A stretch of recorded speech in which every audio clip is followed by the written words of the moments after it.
ఒక ఆడియో విన్నా సార్ నేను. అంటే టీడీపీ వాళ్ళకి సంబంధించిన ఆడియో. అందులో ఎవరో అడిగారంట ఒక పారిశ్రామికవేత్త, రారని చెప్పేసి రాసిస్తారా అని అడిగిన. రాసిస్తే వస్తాం మీకు అని చెప్పేసి. అంటే విషయం ఏంటంటే సార్, జగన్మోహన్ రెడ్డి గారు వస్తారు అని చెప్పేసి పారిశ్రామికవేత్తలు భయపడతలే, దొంగలు భయపడుతున్నారు. అర్థమైందా మీకు? నిజమైన పారిశ్రామికవేత్త ఎవడన్నా భయపడతాడా? ఎందుకు అంటే జగన్మోహన్ రెడ్డికి దోచుకోవడం రాలా. నిజంగా పారిశ్రామికవేత్త భయపడితే జగన్మోహన్ రెడ్డి గారు వస్తే ఏదవుతుంది? లోకేష్ గారు రాసిస్తే నమ్ముతారా? ప్రజలు గారు చెప్పాల్సింది. లోకేష్ గారు ఇట్లా సంతకం పెట్టి జగన్ రారు అని రాస్తే రారా? ప్రజలు ఓట్లేస్తే ఈవీఎం ని నమ్మితే వస్తారు. మీకు అర్థం కావట్లేదు మ్యాటర్ ఏంటో. మీరు ప్రజల్ని నమ్ముకుంటే అది చెప్పడం కష్టం. మీరు చెప్పగలరా? జ్యోతిషం నేను చెప్పలేను కదా. ఈవీఎం ని నమ్మేటోడు చెప్తాడు. సార్ దారుణమైన పరిస్థితి సార్. ట్విట్టర్ అందరూ వాడతారు, మీరు కూడా వాడతారు, నేను ఆ పారిశ్రామికవేత్తలు కూడా వాడతారు. ట్విట్టర్లో ఒక ట్వీట్ పెడితే తీసుకెళ్లి జైల్లో పడేస్తుంటే ఆ స్టేట్ లో లా అండ్ ఆర్డర్ అంటే ఏ స్థితిలో ఉందో మనకు అర్థం కావట్లేదా? ఈ రోజు సార్ ఇందాక మనం మాట్లాడుకున్నప్పుడు ఒక అబ్బాయి విజయ్ అని చెప్పేసి అబ్బాయి ట్విట్టర్లో చాలా యాక్టివ్గా ఉంటాడు. ఆయన ఒక పాడ్కాస్ట్ ఉంది. ఆ అబ్బాయిని టార్గెట్ చేస్తూ, ఆ అబ్బాయి భార్యని టార్గెట్ చేయండి అబ్బా, మమ్మల్ని చేయండి, ఏముంది, మేము పోరాడతాం, మీరు రాయండి, మేము రెండేస్తాం.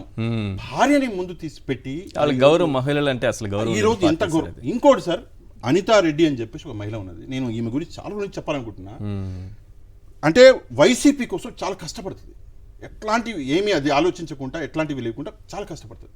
అంటే వీళ్ళలాగే ఉన్న బూతులు, ఫోటోలు పెడతారా? నేను చెప్తాను అదే అది తెలియదు ప్రజలకి. నిజాన్ని నిజంగా చూపిస్తుంది. ఇది కూడా ఉంది, నిజాన్ని నిజంగా చూపిస్తుంది. ఆ అమ్మాయి ఒక లేడీ సార్, ఆమె ఫోటోలు మార్ఫింగ్ చేసి ఎంత ఘోరం అంటే వాళ్ళ ఇంట్లో అనకూడదు కానీ పెద్ద పెద్ద గొడవలు. నీకు అవసరమా అంటే జగనన్న అంటే నాకు ప్రాణం అన్నది.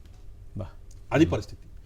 హస్బెండ్ నాకు వద్దు, నేను వదిలేస్తా అన్నా కూడా నువ్వు ఇక నేను అనకూడదు, ఏమైనా కూడా అన్నను నేను వదిలిపెట్టను. ఈరోజు పరిస్థితి ఏంటంటే, నేను ఆమె ఒక ట్వీట్ చేసింది, నన్ను హరాస్ చేస్తున్నారు మళ్ళీ అని చెప్పేసి ఫోన్ నెంబర్లతో సహా పెట్టింది. ఫోన్ నెంబర్లతో సహా.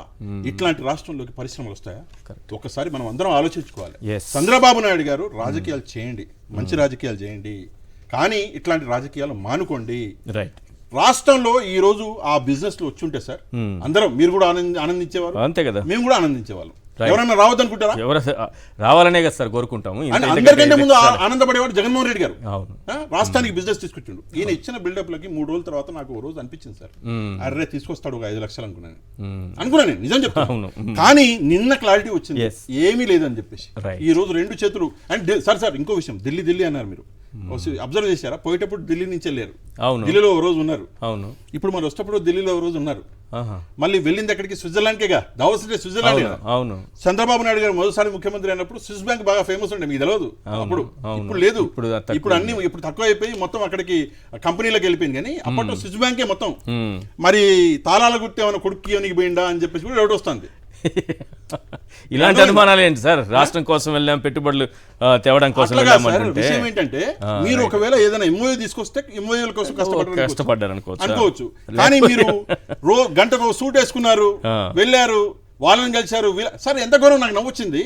నిన్న కూడా సాక్షిలోనే చెప్పారు, ఆయన మైక్రోసాఫ్ట్, ఆయన ఎవరు, బిల్ గేట్స్ తోటి కలిసి ఫోటో తీసుకున్నారు. ఆ బిల్ గేట్స్ అసలు మైక్రోసాఫ్ట్ అని లేడు. బిల్ గేట్స్ అసలు ఎందుకు వచ్చింది అక్కడ నాకు తెలియదు. ఈయన బిల్ గేట్ గెలవడానికి ఎందుకు పోయిందో నాకు తెలియదు. ఫోటో కోసం ఫోటో వేస్తే ప్రజలు నమ్ముతారు కదా సార్, బిల్ గేట్స్ ని కలిశారు, అసలు ఏమో అయిపోతుంది రాష్ట్రానికి అంత. టీడీపీ వాళ్ళని కూడా ఒక ప్రశ్న అడగాలి, అంటే టీడీపీ కార్యకర్తల్ని. మీ నాయకుడు చాలా మంచివాడు చంద్రబాబు నాయుడు గారు, నో డౌట్. కానీ సమర్థతకి అసమర్థతకి ఉన్నటువంటి డిఫరెన్స్ మీరు అర్థం చేసుకోవాలి. ఒకటే విషయం, నేను తీసుకొచ్చిన ఎంఓయూలు అని చెప్పండి, నేను ఒప్పుకుంటే సమర్థుడని. రైట్.